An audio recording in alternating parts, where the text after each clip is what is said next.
guys, now we're making a video on the license plate relocation kit. My bike is all torn apart right now because I just did the video where I put the taillight in, the integrated taillight. So I'm gonna go straight to putting everything back together kinda, and then putting that license plate relocation kit onto that. And I'm also gonna try figuring out if I can wire up this light from my license plate onto this bracket right here, because there's holes for it. And to plug that in, it's this one, and it goes into this thing right here. So yeah, I'll take breaks and explain everything if I do something interesting, so wish me luck. So to take this light out, it's literally just those two screws, and I think it will just come off hopefully. So yeah, do those. Okay, after removing those two screws and two bolts and washers, it's free, so you can just kind of pull it through and get that out.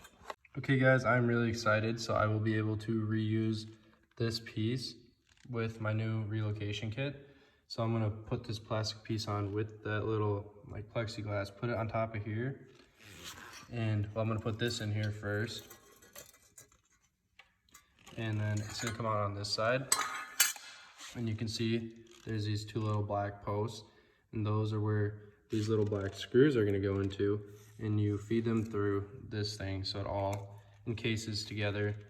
And then once I have it on there, I'm gonna feed it up into here. I got this light back on, and all you gotta do now is take these and screw them into that right there. And then it's good to go back on the bike and plugged in.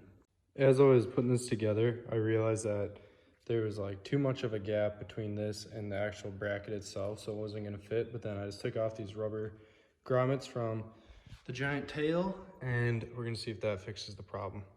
Alrighty, little update. Alrighty, kind of give you guys a rundown on how I did all this. Kind of tucked everything in. The one bad thing about this is that I did lose the like little circle part to this thing, so this isn't really in there. Someday I'll find something that fits that and we'll lock it in there securely. But with the seat on, it really shouldn't make much of a difference. I ended up just kind of tucking everything in here as best as I could. I ended up running that bulb, the license plate light. I ran it through the hole in the bottom and ran it into the side here and ended up plugging it in. It's kind of hard to see. I kind of tucked everything in, and I put that, like, it's not electrical tape, but it kind of feels like it. Wrapped it around there. Tucked all this stuff into this side. These wires, unfortunately, are just gonna have to sit out here. I might like zip tie them or something. But they're plugged in to their correct places. The white went to the gray box and the yellow went to the black box. I think those are your blinkers. And all I have to do now is put the seat back on. So grab that. It's kind of unfortunate because I didn't really have anyone to help me out tonight on this video, so you can't really see me doing this stuff. It's just from my point of view, the best I can get it, which isn't too good. So apologize for that, for the video kind of being like shaky or just all over the place. This is my first time doing one of these, all this stuff, so I didn't really know what I was doing. So it wasn't my best video. I just put the seat down, but you know me, I guess I'm more of a car guy than I am a motorcycle guy, so I'm used to doing like bigger projects, but I think it turned out really cool. It looks a lot better, a lot more sportier, and it's cool that everything is functional and works. So yeah.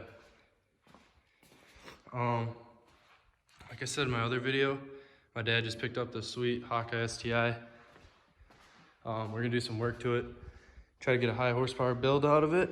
It's like literally one of my favorite cars now. I just think it looks sick. But thank you for watching. I really appreciate your guys' views. It keeps giving me motivation every time you like, comment, subscribe, or just even watch the videos. It gives me more motivation to come home from college and make videos, to try to stay somewhat relevant and make videos, because they're just fun to make. And there's gonna be plenty more content on the Z125 once you know, spring comes here and I get my permit or whatever. And then over the winter, I'm gonna do some work on my Evo, clean it up really good, get rid of some rust. And I think me and my dad might start building his STI. And you know, if I have the time and money, I'll continue to work on the 2J. If you're new to my channel after watching this video, go look around at my previous videos. I have quite a range of like car content and or like motorcycle content, I guess, that you might be interested in. And some cool news is I'm planning on going to the mountains this winter to go snowmobiling. It's been 2 years since I've done that. So I'm thinking about buying a new GoPro so I can make a cool video of that trip. So yeah, stay tuned. I appreciate you guys so much and thank you for watching.